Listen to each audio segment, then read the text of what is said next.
So not all of you were here yesterday, but I thought the discussion yesterday was really fascinating and productive, especially in complicating those terms of dance, performance, and choreography. And today it seems like there is emerging these questions of the body as a term. And this wasn't, I didn't expect that, but I mean, it is to be expected, I suppose, in a conference about performance and dance. But without having predicted that, somehow instinctively, I thought that maybe another term that could be introduced is sculpture. And based on yesterday's conference discussion, now I'm thinking of sculpture as a kind of alternative to object. And I want to think about the body in relation to sculpture, but not in order to fuse or confuse between them, but think of these two terms in circular ways. So with that, so these are stills of documentary film of an action that was carried out in January 1964 by an artist collective named High Red Center. The action was done in a suite in the Imperial Hotel in Tokyo, and it was carried out by the three main members of the group, along with invited guests, which mostly were other artist friends, such as Namjoon Paik and Yoko Ono, and you see her in the center still. So what happened in the room over 2 days is that they were subjected to conventional and unconventional means of anthropometry, the method of gathering biometrics. So this was all done with the stated aim of making a custom-made one-person bomb shelter, which would snugly fit one person in a coffin-like space, so that you preserve and ensure the survival of the body in the event of atomic bomb blast. So again, this was 1964, slightly under 2 decades after the horrors of Hiroshima and Nagasaki. So here's a map of the various actions that were carried out by this group. It's a map of the central section of Tokyo. They were active for about 2 years, from 1962 to 64. Here are 2 images. Some of you may be familiar. They were, at least the middle one was reproduced and presented in the recent exhibition in Parasite Great Crescent. So what's happening in the middle one, which was a few months after that action, I forgot to give you the title of the action. It was called Imperial Hotel Physical Shelter Plan. And in this action, which was, it's widely known as cleaning event, they cordoned off one small area in Ginza in Tokyo and dressed up in very serious professional lab coat, cleaned a very small area in the most inefficient way using tools such as toothbrush and cleaning rags. So what's left of the event of shelter plan are these kinds of things, these very small things.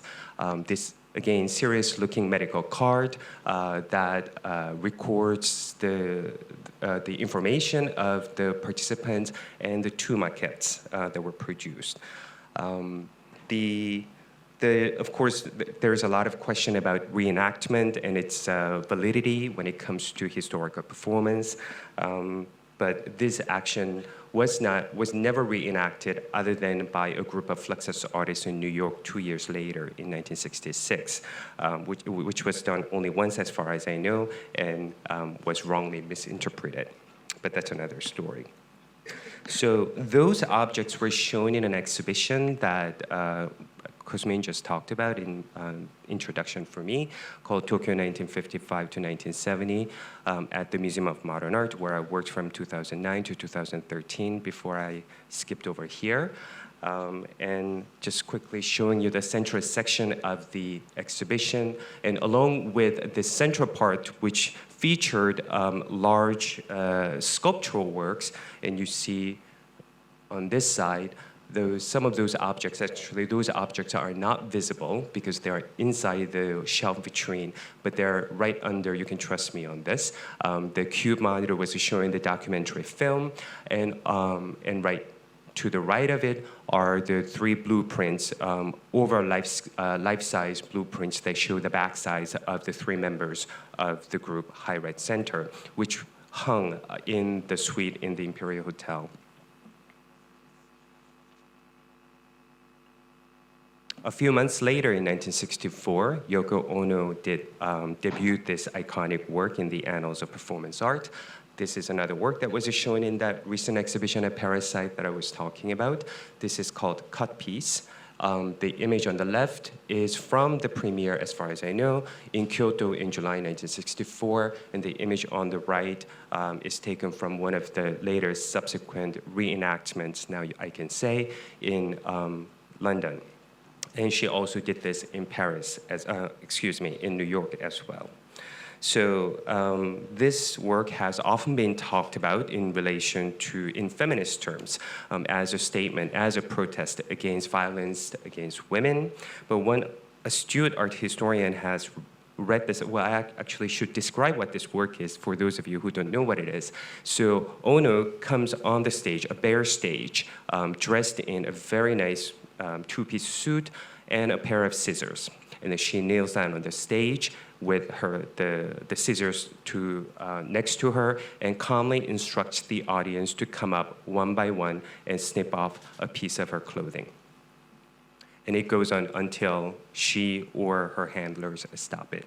So again, this has been talked in gender terms a lot. But one astute art historian has talked about this in relation to the bomb blast and what happened in Hiroshima and Nagasaki.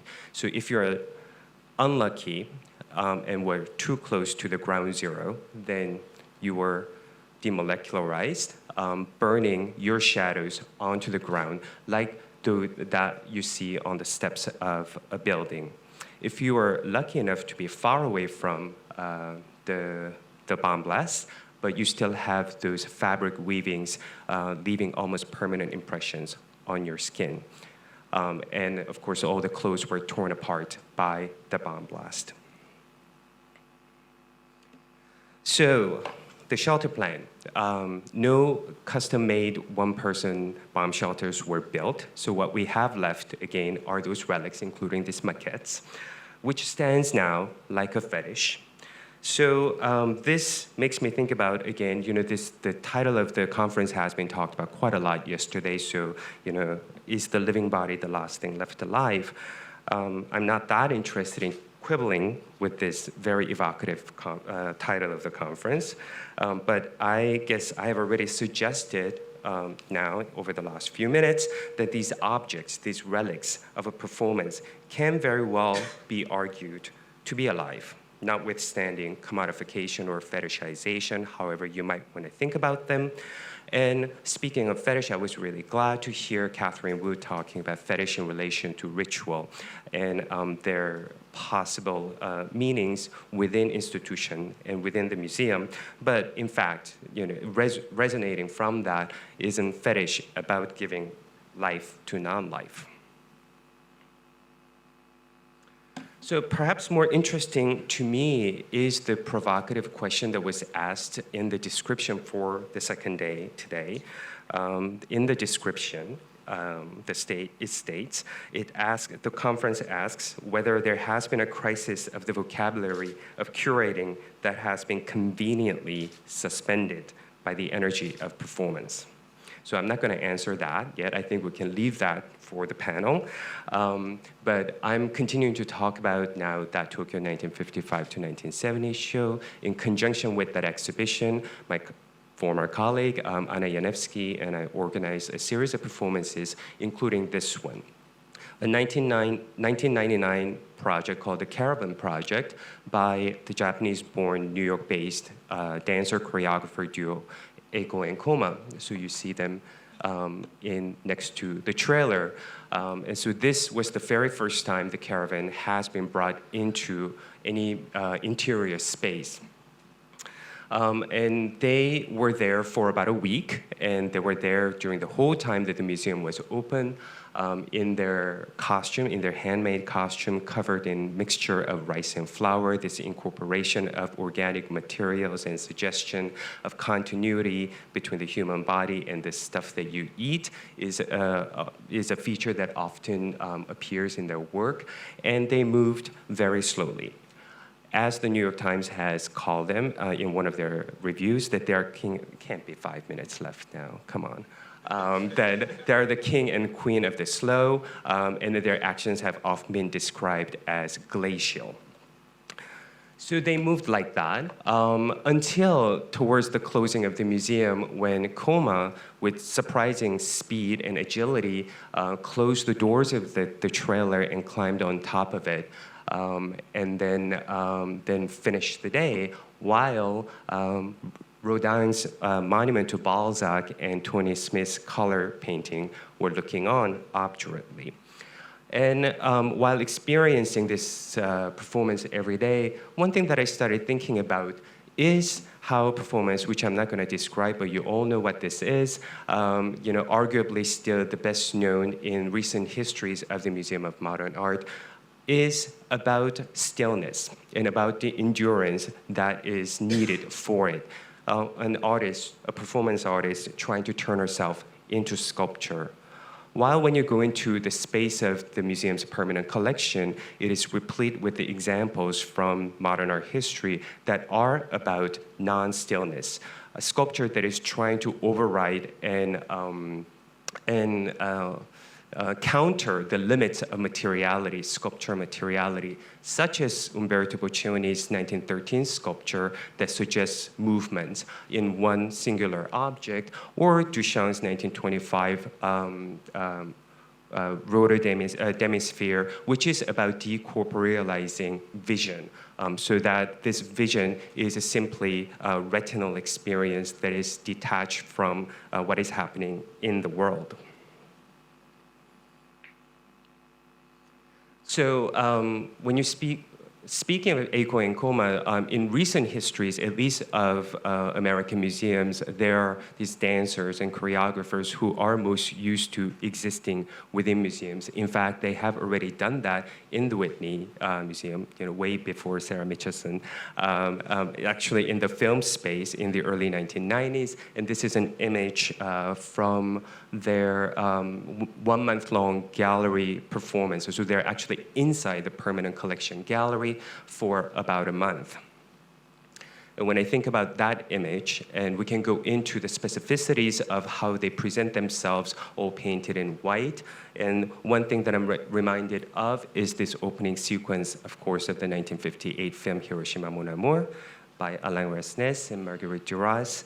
But here, I'm going to go a little bit more free associative. So it might take more than 3 minutes, but bear with me. And you could go further to Pompeii. Of course, this is an early 20th century image. The body's not at the edge of obliteration, but bodies that are being rediscovered and being excavated.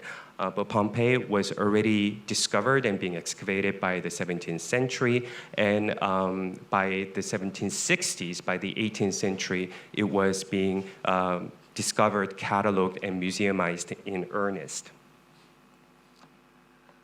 In the 1760s, what you have also nearby in Naples, in Kingdom of Naples, is this man, Lord Hamilton, who was the English diplomat to the kingdom. He was a very highly respected diplomat who was also a well-known connoisseur and collector of antiquarian vases, and also an amateur volcanologist. So you see in the background to the left of the painting, Mount Vesuvius, which of course created Pompeii and Herculaneum. To the right is Lady Hamilton, Emma Hamilton, who was Lord Hamilton's second wife, much younger wife, now in the guise of Medea.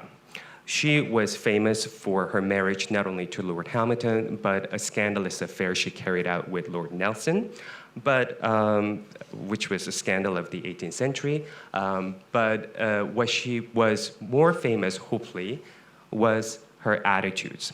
which is her performing different sculptural poses that of these antiquarian statues that were being discovered in droves during this time at the beginning of neoclassicism. And one thing also that you can note is that German art historian Winkelmann, Johann Winkelmann, who started and who is the voice of the 18th century neoclassicism, was in Rome in the same decade and made multiple repeated visits to Naples during the time of the excavation. Winkelmann was influential to a whole host of Romanticist writers, especially Germans, and one of them, of course, was Goethe. And Goethe had plenty of things to say about Lady Hamilton and her attitudes, and this is what she says. She's very lovely and has a very good figure. Sir Hamilton has had a Grecian costume made for her that suits her to perfection. And she lets down her hair, takes a few shawls, and varies her postures, gestures, and expressions, until at last the onlooker really thinks he is dreaming. In her movements and surprising variety, one sees perfected what so many thousands of artists would have liked to achieve. Standing, kneeling, sitting, lying, grave, sad, roguish, wanton, penitent, enticing, menacing, fearful. One follows upon the other and from the other. She knows how to choose and change the folds of her veil to set off each expression and makes herself 100 different headdresses with the same cloths. So here, Lady Hamilton becoming sculpture in perhaps one of the early notions of performance as we understand it, body becoming a sculpture. And of course, what happens with these excavated statues and sculptures in the southern part of Europe is the basis in plaster cast forms all throughout Europe to become the basis for education in Beaux-Arts. So this is one of the largest collection of such plaster replicas of the statues that you find, this particular one in Copenhagen. In speaking about neoclassicism, I'm also thinking about Boris Budin's discussion of Enlightenment conception of history, not as past event, but as a stage for performance that he talked about yesterday. But by showing you this image with the juxtaposition of this strange fragmentary body in front of it, I'm also thinking about sculptures' capacity for monumentalization and gargantuanism, which other branches of plastic art cannot do. And this takes me to one of the most remarkable projects in contemporary sculpture that is unfolding right now, which is artist Jan Vo's We the People. In this project, the artist he has finished a complete replica, one-to-one scale of the Statue of Liberty, which was finished in 1886 and dedicated in the New York Harbor in the same year. And what he does here is, while replicating them at the exact same scale, that he doesn't put the parts put together. It's the same material, same technique, and same number of pieces, but they are not put together. So this finger that you saw in plaster form appears in 2 centimeter thick copper that has been soldered together. And that's the finger, index finger, that was attached to the hand that was holding up the torch. And this particular image of a fragmentary body statue is from the Centennial Exhibition in Philadelphia in 1876, used as a booth for fundraising scheme. While the rest of the fragments of this sculpture body were being put together in Paris. And you can see how it follows the same process of plastering upon wood's skeleton underneath, and then turn into copper, which is what you see on the right. While Jan Vo's, that's how it was done in the late 19th century, and Jan Vo's update in 2010s is done in a factory outside of Shanghai, as things should be in our new century. But so that's a way of talking about China as the factory for the world, but I think that would be too, I shouldn't just stop there. So if you allow me to go in just a little bit, that makes me also think about the dominant aesthetics, of course, of the 20th century China, which is socialist realism, and it's basis, of course, being in neoclassicism as well. This is an example that's perhaps best known in Chinese socialist realist art, a 1961 group of statues called Courtyard Rent Collection, a depiction of an evil feudal landlord and suffering peasantry. That has been, and then this group of sculptures have been turned into fiberglass replicas and have toured around China during the Cultural Revolution for propagandic purpose. But by 1999, Cai Guochang turned it into his performance piece, where he completely recreated this piece in Venice Biennale, but and remake them only in clay without watering them. So in the course of the exhibition, it falls apart. It disintegrates into parts and then into particles, just like one might argue the fate of this revolutionary aesthetics of socialist realism in China today. But when you think about China today, now, post-socialist revolution, then what is the dominant sculpture language? And it is this kind that reaches much further and much closer in history than that moment of neoclassicism, much further into, say, the Ming Dynasty, or much closer to the early 20th century moment of constructivism.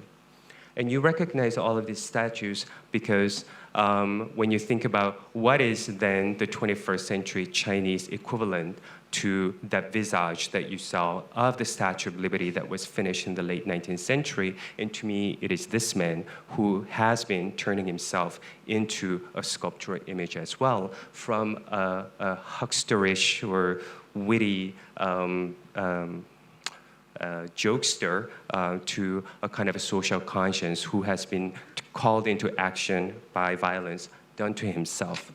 But I think it's also worth remembering then that in the early 1990s, while he was still living in New York, that one of the gestures that he made was this photographic self-portrait where he turned himself into a kind of classical sculpture himself.